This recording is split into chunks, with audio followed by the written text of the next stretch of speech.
गुरु भगवान को नमन है। दूसरों को नहीं स्वयं को बदले, बदले ना दुनिया बदल जाए हम, तभी मिलेगा हमें परमानंद। हमारे ऊपर निर्भर करता है कि हम शांति चाहते हैं या ड्रामा। शांति पाने के लिए हम शांत हो जाएं, भगवान के समर्पित हो जाएं, झुकना सीख ले, अपने को बदल ले। देखिए, एक दृष्टांत से समझते हैं। एक बार एक कुत्ते को शीश महल में भेजा गया।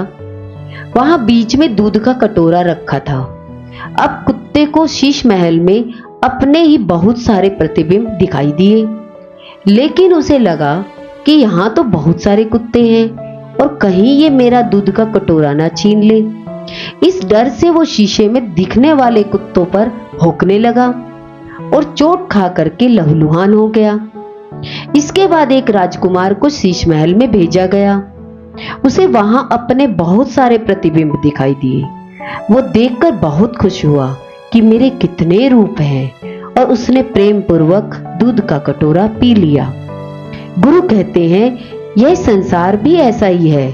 तुम शांत हो जाओ, स्वयं में आ जाओ, भगवान से प्रेम करो, सब शांत हो जाएंगे। कोई और दूसरा नहीं है, हम सब एक ही हैं। तुम शांत करो, कोई शोर नहीं। तुम दूरी दूर करो, कोई और नहीं। तुम साधु बनो, कोई चोर नहीं। अपने को चेंज करने के लिए शुरू में थोड़ी मेहनत लगती है, लेकिन गुरु भगवान के प्रेम में जब हम चेंज हो जाते हैं तो हमारे जीवन में जो आनंद का झरना बहता है, इसको शब्दों में व्यक्त करना कठिन है।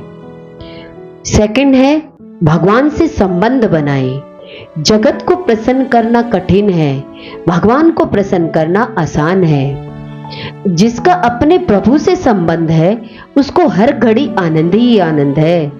संसार के सारे संबंध मारने वाले हैं, जबकि भगवान से संबंध तारने वाला है।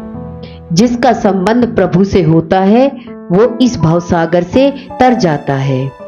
जब हमारा भगवान से संबंध जुड़ता है, तब हम प्रत्येक व्यक्ति को भगवान का स्वरूप जानकर प्रेम करते हैं, और इससे हमारे सारे संबंध मधुर हो जाते हैं। भगवान के साथ संबंध कैसे बने? गुरु के सानिध्य में हमारे अंदर भगवत प्रेम जागता है। अनजाना साजन, अनजाना रास्ता, कौन उंगली पकड़कर साजन से मिलवाए। सिर्फ गुरु ही हमें परमात्मा से मिलवाकर हमारी जन्मों की तड़फ को शांत कराते हैं। निरंतर ध्यान करने से हम भगवान के नजदीक होते जाते हैं। ध्यान दो प्रकार का होता है। हम आसन पर बैठकर अपने मन को इष्ट में लगाकर एकाग्र करते हैं। निरंतर हमारा ध्यान उस परम पिता की ओर होता है कि वे अंतर्यामी रूप से मेरे हृदय में बैठकर मेरी श्वासों को चला रहे हैं। उनकी शक्ति से मेरी आंखें देख रही हैं, मेरे हाथ पैर चल रहे हैं। जितना हम मौन में रहते हैं, हमारा संबंध भगवान से जुड़ता जाता है। वो दयालु कृपालु कब से हमें पुकार रहा है, हमें प्रेम करना चाहता है, हमें शांति देना चाहता है, हमें गोद में बिठाना चाहता है।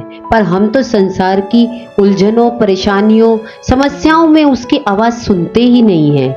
जब तक बाहर का शोर है, अंदर की आवाज नहीं सुनाई देगी। जैसे जैसे हम मौन होते जाते हैं, उस परमात्मा की आवाज हमें हृदय से सुनाई देने लग जाती है। फिर तो जब चाहे जैसे चाहे उनसे बात करो। जब हम किसी का नाम लेते हैं, तो व्यक्ति एकदम रुक कर सुनता है और पूछता है, मेरे बारे में क्या बातें हो रही हैं। ऐसे ही जब हम मन, वचन और शरीर से नाम जप करते हैं, तो भगवान सुनते हैं, प्रसन्न होते हैं। नाम जप से हमारे पाप कर्म भस्म होते हैं और पुण्य कर्म उदित होते हैं। कलयुग केवल नाम आधारा, जपत जपत नर उतरे ही पारा। शुरू में हम नाम जप का अभ्यास करते हैं तो सिर्फ मुंह से क्रिया होती है। धीरे धीरे इससे भाव भी जुड़ता जाता है। इसके बाद एक अजपा जाप निरंतर हमारे हृदय में चलता रहता है। एक तड़प जगाइए हृदय में, हे नाथ, मैं आपको भूलूं नहीं। भगवान की लीला कथा पढ़ने, सुनने, लिखने से हमारा प्रेम भगवान से बढ़ता है। जब हम पढ़ते हैं कि भगवान भक्तों के पीछे पीछे घूमते हैं, उनको दुख को दूर करने के लिए अपने नियम बदलते हैं, वह प्रेम में बिक जाते हैं, तो हमारा रोम रोम प्रफुल्लित हो जाता है। दिन में थोड़ा समय स्वाध्याय के लिए अवश्य निकालिए। दिन के ये कुछ घंटे आपको शक्ति से भर देंगे, क्योंकि परमात्मा सर्वशक्तिमान है। प्रकृति के साथ समय बिताइए। प्रकृति शांत प्रेममयी है। थोड़ी देर फूलों को, हरे भरे पेड़ों को, इधर उधर उदकती चिड़ियों को निहारे। तितली कैसे एक फूल से दूसरे फूल पर मंडराती है, कितना प्रेम व शांति है।